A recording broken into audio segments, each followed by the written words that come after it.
There's a most extraordinary story today. It's an episode of disgrace that touches on racism, power, and the lingering stain of white supremacy in British politics.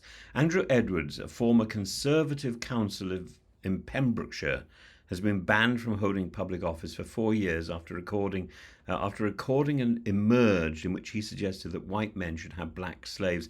It isn't merely a scandal. It's a reminder that barbarous ideas cling to the edges of our democratic institutions. Edwards represented the Prendergast ward in Pembrokeshire until stepping down in December 2024.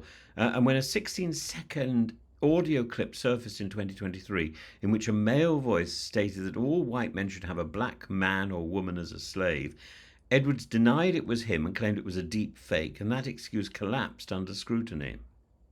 And the Public Services Ombudsman for Wales concluded that, on balance, the voice was indeed his. And the adjudication panel banned him from any public authority role for 4 years. And the remarks in the recording were grotesquely clear. There's nothing wrong with skin colour, it's just that they're lower class than us white people. This isn't dog whistle racism, it's a foghorn blast from the slave ship. And the notion that one human being should own another was repudiated by law in Britain with the Slavery Abolition Act of 1833. But racism, that noxious ideological residue of empire, has remained embedded in certain structures and mindsets. And for a public official to express such views, even privately, signalled a moral failure and a political danger. There's no such thing as a harmless racist in office. When a councillor sees fellow citizens as subhuman, governance is corrupted. From the ancient Stoics, from Epictetus to Seneca, taught that virtue lies in recognising the shared rationality of all people.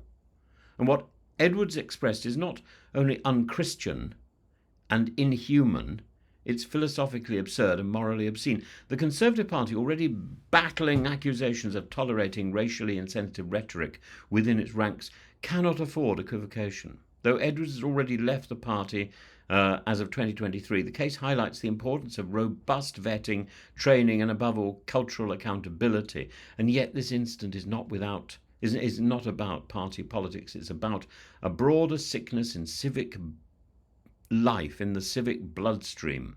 When someone can rise to public office while harbouring such views, it suggests a failure of scrutiny by colleagues, by voters and institutions. And his claim of the recording being a deep fake was telling, not just a lie, but an attempt to use new technology as a smokescreen for old hatred.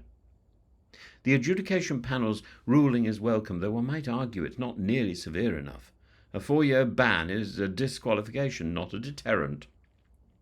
And he may appeal, of course, but the deeper concern is whether the law can adequately address moral unfitness for office. And the Nolan principles, integrity, accountability, openness, were not abstract ideals in this case. They were the very things violated. This is a story of betrayal, not of a party, but of the public. People vote for councillors to represent their interests, not to indulge their bigotries. And the idea that a man entrusted with community decisions could at the same time harbour fantasies of enslavement is revolting. And we shouldn't forget, these comments were only exposed because they were recorded. How many others go unrecorded, unchecked, unchallenged? It's not just about Anthony Edwards, it's about us.